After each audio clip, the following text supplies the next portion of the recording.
जी। तो नमस्कार साथियों। आज एक बहुत ज़बरदस्त टॉपिक में बात करने वाला हूँ जिसका नाम है ब्रेन हेल्थ। ठीक है? अपने मस्तिष्क को किस प्रकार से हम हेल्दी बना सकते हैं और मस्तिष्क से जुड़ी बीमारियों को कैसे हम बीच में भविष्य में हम लोग निजात पा सकते हैं, इसमें मैं डिस्कशन करने वाला हूँ। ठीक है? एक चीज़ तो क्लियर है ना कि ब्रेन ब्रेन की क्या भूमिका है? ब्रेन की उसी प्रकार की भूमिका है जैसे कंप्यूटर में सीपीयू उसका प्रोसेसर है ना? वो सारी चीज़ों को कंट्रोल करता है, वैसे ही हमारा ये ब्रेन है। अगर ब्रेन का हेल्थ सही है ना, तो आपके शरीर में सारे प्रकार के ऑर्गन्स, सारे प्रकार के हार्मोन, सारे प्रकार की चीज़ें अच्छे से काम करेगी। अगर ब्रेन डिस्टर्ब है, कहीं आप तनावग्रस्त हैं, कहीं आप बहुत ज़्यादा अवसादग्रस्त हैं, तो डेफ़िनिटली बॉडी ऑर्गन से मिलने वाली चीज़ें हार्मोन के माध्यम से वो सारी चीज़ें नहीं मिल पाएँगी। और आपने एक चीज़ सुना होगा अ, आपका हैप्पीनेस इंडेक्स बोल सकते हैं, है ना? आपकी खुशहाली निर्भर करता है कि आपका मस्तिष्क का हेल्थ कैसा है, ठीक है? तो आप दिखाई दे रहा होगा बहुत सारे साधन हैं। हम योगा कर सकते हैं, मेडिटेशन कर सकते हैं, physical exercise, food and nutrition. लोग अक्सर फूड एंड न्यूट्रिशन को भूल जाते हैं कि हमारा ब्रेन हेल्थ से क्या कॉन्टैक्ट है करके और स्लीप एंड रिलैक्सेशन, है ना? ये सारी चीज़ें हैं जिससे हम लोग ब्रेन को बहुत अच्छा कर सकते हैं। देखिए साथियों, मैं नहीं बोल रहा, ये बहुत बड़ा फैक्ट है। दैनिक भास्कर में ये पब्लिश हुआ था एक न्यूज़ कि मस्तिष्क से जुड़ी बीमारियों में सबसे ज़्यादा मरीज़ जो है ब्रेन स्ट्रोक के हैं, है ना? ब्रेन स्ट्रोक मतलब समझ रहे हैं ना? किसी का बीपी का पेशेंट रहता है, अचानक से, है ना? ब्रेन हेमरेज या ब्रेन स्ट्रोक का शिकार होते हैं और बहुत ज़्यादा क्रिटिकल कंडीशन में पहुँच जाते हैं, कोमा में पहुँच जाते हैं या फिर फाइनली ये होता है कि उसको हॉस्पिटलाइज़ करना पड़ता है, लेकिन ज़्यादा सुधार नहीं आता अगर किसी को ब्रेन स्ट्रोक हो रहा है तो। तो भारत की बात करें तो 39% जो मस्तिष्क से जुड़ी बीमारियों में सबसे ज़्यादा होता है ब्रेन स्ट्रोक का खतरा।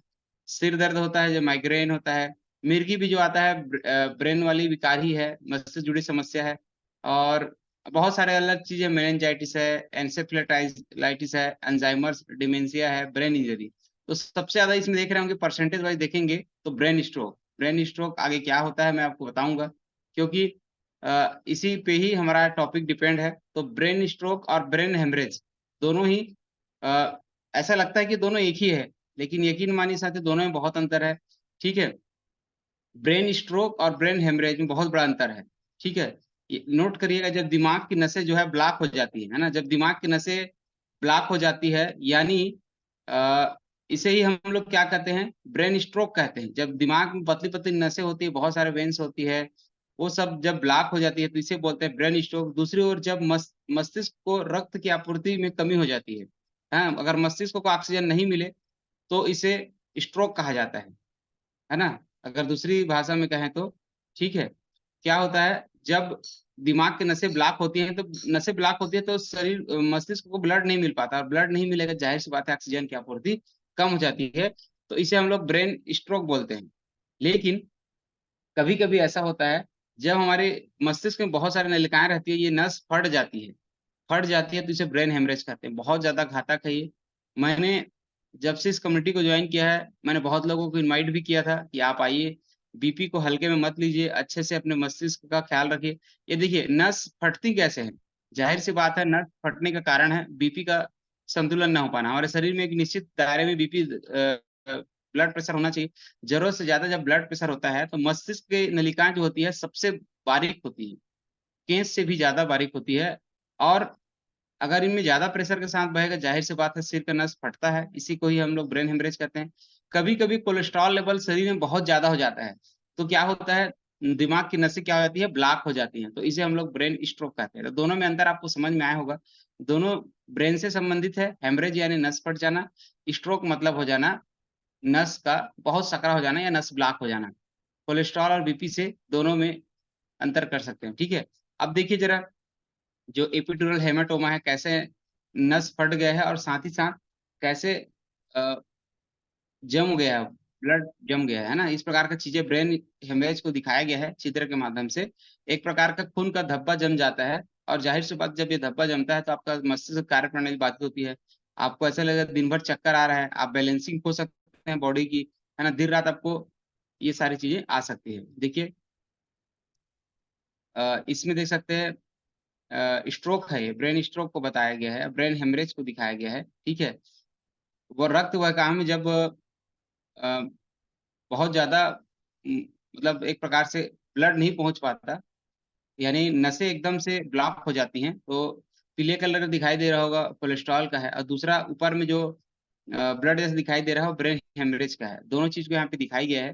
ठीक है, आपको समझने की जरूरत है। देखिए एक और चीज यहाँ पे दिखाई गई है, कैसे नसें फट सकती हैं।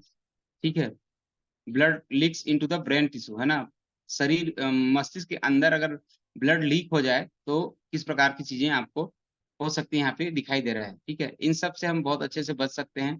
ठीक है, अगर सिर के अंदर ब्लीडिंग होता है, ठीक है, कभी भी ब्लड कभी भी ओपन अवस्था में नहीं बहता, हमारी नलिकाओं के माध्यम से बहता है। ठीक है, अगर ये गलती से सिर के अंदर ब्रेन के अंदर अगर ब्रेन के अंदर अगर ब्लड का बहाव हो जाए तो देखिए क्या होता है। बहुत ज्यादा चीजें हैं इसमें। कैसे कैसे क्यों हो सकता है, इसमें बता रहा है हाई ब्लड प्रेशर हो तो भी हो सकता है, कहीं आप एक्सीडेंट हुए हैं तो भी ये हो सकता है। तो ये बहुत सारी चीजें हैं जो एक प्रकार से ये कारण होती है ब्रेन में ब्लीडिंग का। ठीक है, इसमें हाई बीपी होना, कोलेस्ट्रॉल बढ़ना, या कहीं पे सिर में चोट लगना। कभी कभी ऐसा भी होता है एक्सीडेंटल केस में सिर में चोट लगता है तो भी नस पड़ जाता है। ठीक है, इसी नाम से सिर का ख्याल रखना बहुत जरूरी है। सिम्टम में भी बहुत दिखाई दे रहा है कि बहुत ज्यादा हेडेक होगा आपको, क्या क्या लक्षण है ना। और आप कंट्रोल खो देंगे बॉडी का, क्योंकि सिर में अगर जाहिर सी बात है ब्लडिंग हो गया अंदर में तो आप संतुलन खो देंगे, आपको सिर बहुत ज्यादा पेन करेगा, सिर चक्कर आएगा। ठीक है, आपका दृष्टि प्रभावित हो जाएंगी, है ना। आपका विजन जो है, आंख दिखने की क्षमता भी मस्तिष्क पे निर्भर करता है, तो आपको धुंधली दिखाई देंगी, बार बार उल्टी आएंगी। ठीक है, ये सारे लक्षण हैं। अगर देखिए, आप नोट कर सकते हैं इसमें सबसे बड़ा कारण दिया है, ब्रेन स्ट्रोक का सबसे बड़ा कारण है हाई ब्लड प्रेशर। ठीक है, समझ सकते हैं कि सिर में सबसे ज्यादा दर्द कारण है, या ब्रेन स्ट्रोक का सबसे बड़ा कारण हाई ब्लड प्रेशर, है ना। शरीर में जब ब्लड जो है तेजी से पंप होता है ना, तो ये सिर के लिए बहुत घातक होता है, क्योंकि ब्रेन तक ठीक तरीके से ब्लड नहीं पहुंच पाता, जो ब्रेन स्ट्रोक का कारण बनता है। इसके अलावा डायबिटीज, कोलेस्ट्रॉल, मोटापे से परेशान लोगों में भी ये समस्या देखने को मिलती है। तो साथियों, हमारा जीवन शैली को हम कंट्रोल करके निश्चित रूप से, है ना, हम इस बीमारियों से बच सकते हैं, क्योंकि ये ज्यादा समय नहीं देता हमको रिकवर करने के लिए। सीधा लोग आईसीयू में जाते हैं, है ना। तो ब्रेन स्ट्रोक के क्या क्या कारण बताए गए हैं पुरुषों में, सबसे ज्यादा है धूम्रपान भी एक कारण हो सकता है, लिखा है साफ साफ, धूम्रपान की लत से। दूसरा अधिक वजन होना, मोटापा होना। तीसरा है डायबिटीज। ठीक है, शराब का सेवन भी एक कारण बन सकता है। उचित व्यायाम न करना, किसी प्रकार का योग योग ना करना, ये भी हो सकता है। जरूरत से ज्यादा नमक खाने से भी, है ना, क्योंकि नमक ज्यादा खाते हैं तो ब्लड प्रेशर जाहिर सी बात है बढ़ता है, और ब्लड प्रेशर बढ़ेगा तो शरीर के लिए बहुत घातक होता है। स्टेज 2 हाइपरटेंशन, जब किसी का बीपी 180 170 से ऊपर होता है ना, तो सबसे ज्यादा घातक रहता है ब्रेन स्ट्रोक होने का। महिलाओं में क्या कारण है ब्रेन स्ट्रोक का? ठीक है, बढ़ती उम्र, है ना, विभिन्न तरह की बर्थ कंट्रोल वाली दवाओं का सेवन, है ना, बच है ना, बर्थ कंट्रोल ने विभिन्न प्रकार के जो परिवार नियोजन वाली गोलियां आती है, बर्थ कंट्रोल वाली दवाओं के सेवन से भी हो सकता है। धूम्रपान, डिप्रेशन या एंजाइटी, अत्यधिक वजन, डायबिटीज, शराब, और बहुत ज्यादा नमक का सेवन। ठीक, क्या हम इससे बच सकते हैं? तो बहुत सारे वे हैं जिससे हम बच सकते हैं। सबसे इंपॉर्टेंट है नियमित रूप से व्यायाम करके। साथियों, आप ताली बजा सकते हैं कम्युनिटी के लिए, है ना। आप यहाँ अपने बीपी को, ब्लड प्रेशर को आराम से कंट्रोल कर सकते हैं, शुगर को कंट्रोल कर सकते हैं, नियमित रूप से व्यायाम करके, अच्छे से एक्सरसाइज करके, अच्छे से खाना खा करके। ठीक है, अच्छा वाला खाना, धूम्रपान नहीं करना चाहिए, कोलेस्ट्रॉल को कंट्रोल करके, समय समय पे ब्लड प्रेशर को हम मेजर करके नापते रहेंगे ब्लड प्रेशर को। ठीक है, तो और क्या क्या साधन है? फिजिकल एक्टिविटी करें, एक्सरसाइज करें, अच्छे से नींद लें, न्यूट्रिशन और डाइट को अच्छे से करें, स्ट्रेस मैनेजमेंट। हम सुबह का जो 1 घंटा देते हैं तो स्ट्रेस मैनेजमेंट का सबसे बड़ा एग्जाम्पल है। ठीक है, क्योंकि हम यहाँ पे जो अ, तनाव को दूर करते हैं ना, एक चाहे डांस करके हो, चाहे सॉन्ग में एंजॉय करके हो, ये बहुत बड़ा रीजन है हमारा हैप्पी रहने का। और अगर देखोगे आपने कि बीपी के पेशेंट को सबसे ज्यादा चिड़चिड़ापन होता है, आपने देखा होगा सबसे ज्यादा अ, थोड़ी से थोड़ी बातों पे, है ना, गुस्सा करना, कभी कभी ये बहुत बड़ा लक्षण होता है ब्लड प्रेशर वाले मरीजों का। ठीक है, लेकिन हम इस कम्युनिटी में आते हैं तो बिना किसी टेंशन के सुबह एंजॉय करते हैं, है ना। बहुत सारी चीजें जो हमको इस कम्युनिटी के माध्यम से मिलता है। ठीक है, तो आशा करता हूँ आपको ये आज का टॉपिक समझ में आया होगा। अपना छोटा सा परिचय देना चाहूंगा, मेरा नाम चंद्रशेखर साहू है, और पेशे से मैं विगत 3 सालों से मैं वेलनेस कोच के रूप में भी काम कर रहा हूँ, और मूल रूप से मैं शासकीय सेवा में हूँ। इस कम्युनिटी में मैं 3 साल पहले आया था, और 89 kg का बॉडी लेकर के आया था। बहुत सारे तकलीफें थे मुझे, और वजन घटाने के लिए मैंने क्या नहीं किया, ठीक है, क्या नहीं किया वजन घटाने के लिए। तो उसमें से एक प्रयास जो मेरा बहुत कारगर साबित हुआ, क्लब को ज्वाइन करके जो मुझे हासिल हुआ। शानदार, मैंने 18 किलो वजन घटाया, तब से लेकर के आज तक डॉक्टर विजिट को बिल्कुल कम किया हूँ और पहले से हेल्दी हूँ, पहले से फिट हूँ। तो इसके लिए मैं धन्यवाद देना चाहता हूँ अपने ऑल कोचेस का और इस शानदार कम्युनिटी